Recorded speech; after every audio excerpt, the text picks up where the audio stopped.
किशोरचं साधेपण आपण सगळेजण अनुभवतो आहात, त्याचं कलंदरपण आणि साधेपण त्याच्यातल्या जी सृजनशीलता आहे त्याला उत्तुंग आविष्काराचं रूपांतरित करते असं मला वाटतं.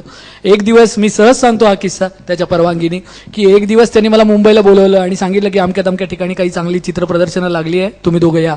नाशिकहून मी आणि माझी पत्नी गेलो आम्ही. त्याचं कारदांड्याचं घर आहे, तिथे त्याचं एक हेअर कटिंग सलून आहे, त्याचा धाकटा भाऊ ते चालवतो. आणि आम्ही जायला निघालो चित्रप्रदर्शनाला आणि किशोरच्या भावाला काही अर्जंट काम आलं की न टाळता येणं शक्य नव्हतं. त्याच्या वाटेच्या उरलेल्या सगळ्या कटिंग्स त्यांनी आमच्या समोर केल्या आणि त्यानंतर त्याचे मिळालेले पैसे खिशात टाकले. म्हटलं चला आता आपण मजा करूया. हे कलंदरपण. आणि ते करत असताना सतत तोंडाने अखंड तो मला मराठी कवितेविषयी आणि हिंदी कवितेविषयी माहिती देत होता. किशोर, माझा प्रश्न असा आहे की हिंदीमध्ये म्हणजे तू अनेक अनुवाद सुद्धा केले.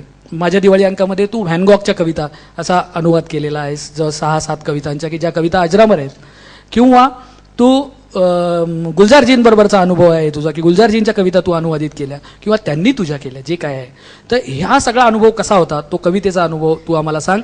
आपण मध्ये नाना थोडा वेळ होत असला तरी आम्हाला 5 मिनिटं द्या.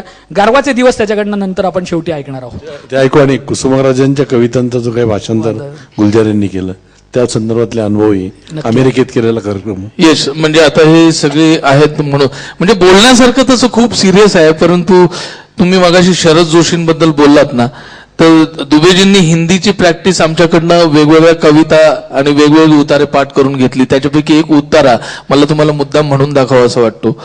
शरद जोशी साहब ने ऐसा लिखा है, शीर्षक है की आता मराठी मनाचा शोध आहे. इकडे मराठीचं महत्व आपल्या सगळ्यांना माहिती आहे, ते हिंदीचं महत्व. राष्ट्रभाषा हिंदी का प्रेमपत्र में महत्व असं त्याचं शीर्षक आहे. राष्ट्रभाषा हिंदी का प्रेमपत्र में क्या महत्व होता है, ये शरद जोशी साहब ने इस रचना में बताने की कोशिश की है. रचना ऐसी है कि प्रेम में आदमी एकदम से अंधा नहीं हो जाता, धीरे धीरे होता है. प्रेम में आदमी एकदम से अंधा नहीं हो जाता, धीरे धीरे होता है. इसका प्रमाण ये कि वो जिस लड़की से प्रेम करता है वो उसे अचानक सबसे सुंदर दिखाई देने लगती है. क्या बात है. यहां आंखों की दृष्टि कम पड़ी और वहां कन्या का चेहरा अचानक प्रकाशमय दिखने लगा. और इसी चौंधियाने की सी हालत में वो अपने जीवन का पहला प्रेम पत्र लिखने बैठता है और तब उसे पता चलता है कि हिंदी में प्रेम पत्र लिखना प्रेम करने से ज्यादा कठिन काम है. और यहीं आकर हमारी राष्ट्रभाषा हिंदी के सम्मान का प्रश्न उपस्थित होता है. आज हमारी राष्ट्रभाषा हिंदी की स्थिति ऐसी है कि मूर्ख अच्छे प्रेमिक साबित होते हैं, पर जो विद्वान हैं, भाषा जानते हैं, वे असफल हो जाते हैं. अब मेरा ही उदाहरण लीजिए. जिस तरह संपादकों ने एक के बाद एक मेरी सारी रचनाएं अस्वीकृत कर दी, बिल्कुल उसी तरह लड़कियों ने मेरे प्रेम पत्र भी रिजेक्ट कर दिए. संपादकों से तो खैर मैं अड़ा रहूंगा और लिखते लिखते लगातार लिखते लिखते एक ना एक दिन कवि तो बन ही जाऊंगा, पर ये लड़कियां मेरे प्रेम पत्र ग्रहण करने के बजाय पानी ग्रहण कर किसी और के साथ चली जाएंगी. क्या बात है. हमारी भारतीय शिक्षा प्रणाली का, एजुकेशन सिस्टम का एक दोष यह भी है कि उसमें प्रेम पत्र लिखना नहीं सिखाया जाता. स्कूलों में यह तो कहा जाता है कि मित्र को पत्र लिखकर बताओ कि गर्मी की छुट्टियां कैसे बीती, या फिर अपने पिताजी को खत लिखकर बताओ कि इम्तिहान के पर्चे कैसे गए.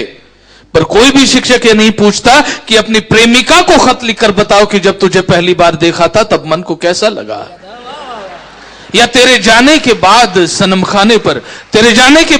खाने पर क्या गुजरी. कोई भी शिक्षक ये नहीं पूछता. पर जो होनहार छात्र होते हैं वे इन पाठ्य पुस्तकों की सीमाओं में बंधे नहीं रहते, वे अपने अनुभव से अपना ज्ञान बढ़ाते हैं. मैंने भी मेरे छात्र जीवन में ऐसे ही किया. पहला मौका मिलते ही मैं प्रेम पत्र लिखने बैठ गया. पहला प्रेम पत्र लिखना बड़ा सरपच्ची का काम था. हमारी राष्ट्रभाषा जय हिंदी जय भारती इसमें कौड़ी मदद नहीं करती. हमारी प्रेम संबंधी शब्दावली इतनी पिछड़ी हुई है कि नाजुक मौके पर उर्दू से काम चलाना पड़ता है. क्या बात. अब जरा आप ही सोचिए, ऐसी पिछड़ी हुई शब्दावली में हम आधुनिक युवतियों को प्रेम पत्र कैसे लिख सकते हैं. आज जरूरी है कि एक आयोग की स्थापना हो जो इन प्रेम पत्रों में हिंदी के सवाल पर विचार करे. मैं जानना चाहता हूं कि इस देश की राष्ट्रभाषा प्रचार संस्थाएं इस दिशा में क्या कर रही है. गवर्नमेंट इस दिशा में क्या कर रही है? क्या उन्हें नहीं पता कि प्रेम पत्र ही राष्ट्रभाषा प्रचार के सर्वश्रेष्ठ माध्यम है? कल को हमारे युवक सारे संसार की कन्याओं को हिंदी में प्रेम पत्र लिखेंगे। अगर इन हिंदी में लिखे प्रेम पत्रों का असर नहीं हुआ, लड़की शादी को राजी नहीं हुई, तो इसमें हमारे युवकों का क्या जाएगा? नाक तो राष्ट्रभाषा की कटेगी। क्या बात है, क्या बात है बस, क्या बात है। खैर, मेरा तो वो पहला प्रेम पत्र था, इसलिए उसमें मैंने अपने मित्र से सलाह लेने की सोची। उसकी हिंदी मुझसे अच्छी थी और उसने इतने प्रेम पत्र लिखे थे कि मोहल्ले में तो उसकी इज्जत गिर चुकी थी, लेकिन पोस्ट ऑफिस वालों की नजरों में काफी थी। लड़की का नाम क्या है? उसने मुझसे पूछा। लड़की का नाम क्या है? उसने मुझसे पूछा। नहीं नहीं, नाम नहीं बताऊंगा, क्या भरोसा कल तुम ही लिख मरो। प्रेम पत्र लिखना जरूरी है क्या? इसमें जरूरी क्या होता है? बैंक से लोन लेना है क्या? जब जरूरत हो तभी एप्लीकेशन करो। अरे बात लिखाई में आ रही है, जरा सोच लो। सोच लिया। प्रेम अंधा होता है, टटोल कर देखना पड़ता है संभावना है कि नहीं। अंत में वे मदद देने को राजी हो गए। उनके राजी हो जाने के बाद मैंने उनसे कहा कि देख भाई, पत्र की भावना शुद्ध हो या ना हो, पत्र की भाषा शुद्ध होनी चाहिए।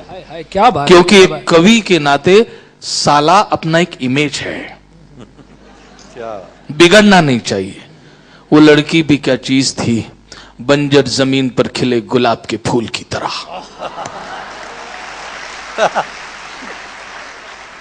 कैसी उपमा है। जब देखती थी तो दिल पर तलवार सी चल जाती थी, भवानी टाइप की। जब देखती थी तो दिल पर खंजर से चल जाते थे, पुराने टाइप के। आजकल वैसी तलवारें और वैसी खंजरें म्यूजियम में मिलती है। खैर, आप ये जानने को उत्सुक होंगे कि मेरे उस प्रेम पत्र का क्या हुआ जो मैंने उस कन्या को लिखा। हाँ, राष्ट्रभाषी हिंदी की उन्नति में आपकी ये रुचि मैं समझ रहा हूं। खैर, मेरा तो वो पहला प्रेम पत्र था और उस कन्या के लिए भी वो पहला प्रेम पत्र था जो उसे किसी ने लिखा। मैंने जो लिखा उसका अर्थ तो वो समझ नहीं पाई। हिंदी के साथ अक्सर ऐसे ही होता है। उसने वो खत अपनी मां के हाथ में थमा दिया। उन्होंने पढ़ा, वे थोड़ा थोड़ा समझी। उन्होंने वो खत उस लड़की के पिताजी के हाथ में थमा दिया। उन्होंने पढ़ा, वे काफी कुछ समझे। और फिर उन्होंने वो खत मेरे स्कूल के प्रिंसिपल के हाथ में थमा दिया। उन्होंने पढ़ा, वो सब कुछ समझ गए। नहीं नहीं नहीं नहीं, उनकी हिंदी अच्छी थी, उनकी हिंदी अच्छी थी। अब हमारे इन हिंदी में लिखे प्रिंसिपल महोदय के बारे में इतना बताना जरूरी है कि इतिहास में जिन पीटने वाले प्रिंसिपलों के नाम हैं, उनमें हमारे इन प्रिंसिपल महोदय का नाम स्वर्णाक्षरों में लिखा हुआ है, क्योंकि उनके द्वारा पिटे हुए बालक भविष्य में यशस्वी हुए, बड़े बड़े पदों पर विराजमान हुए। वे बोले, ये मूढ़ बालक जो आज किसी कन्या को प्रेम पत्र लिख रहा है, आगे चलकर जरूर कोई बड़ा लेखक या कवि बनेगा। ये लड़का आगे चलकर जरूर कोई बड़ा आदमी बनेगा, इसे अभी पीट लेना चाहिए। और उन्होंने मुझे पीटना शुरू कर दिया।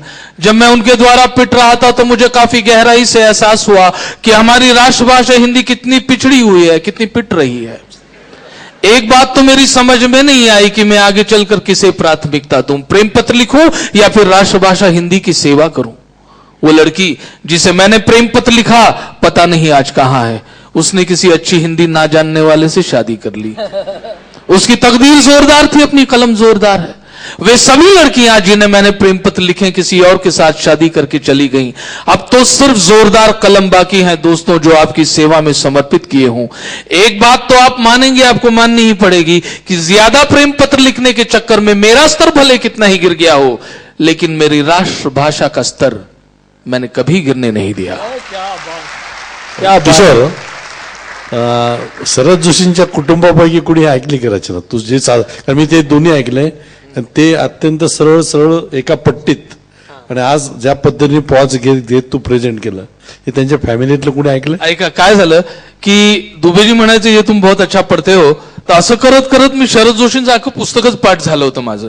म्हणजे तिसरी वेळ झाली नाटकाची की मी येऊन शरद जोशी म्हणायचं, तोपर्यंत लोक सेटल होतात, हसतात थोडेसे, आणि नंतर नाटक सुरू व्हायचं. अशी प्रथाच दुबेंच्या ग्रुपमध्ये माझ्यामुळे पडलेली होती. तर मध्ये शरद जोशी गेले आणि एक महिन्यानंतर माझ्या घरी फोन नव्हता तेव्हा बाजूच्या वाण्याच्या दुकानात फोन आला, किशोर तो बोलवायचा. मी गेलो, पलीकडनं एक मुलगी बोलत होती, आप किशोर कदम बोल रहे हैं? मी म्हटलं हाँ किशोर कदम बोल रहा हूं. शरद जोशी जी की रचनाएं आप प्रेजेंट करते हैं पृथ्वी थिएटर में? जी. आपने उनसे परमिशन ली है? मैं म्हटलं नहीं. तो आप उनकी परमिशन के बगैर कैसे प्रेजेंट कर सकते हैं? मैंने सुना आप कविता भी लिखते हैं, तो परमिशन लेनी नहीं चाहिए आपको राइटर की, ये क्या बदतमीजी है? ती मुलगी बोलत होती. मैं म्हटलं आप कौन बोल रही हैं? मैं नेहा शरद बोल रही हूं, शरद जोशी की लड़की. मैं म्हटलं सॉरी, अब आज के बाद नहीं पढ़ूंगा, मैं दूसरा कुछ कर लूंगा.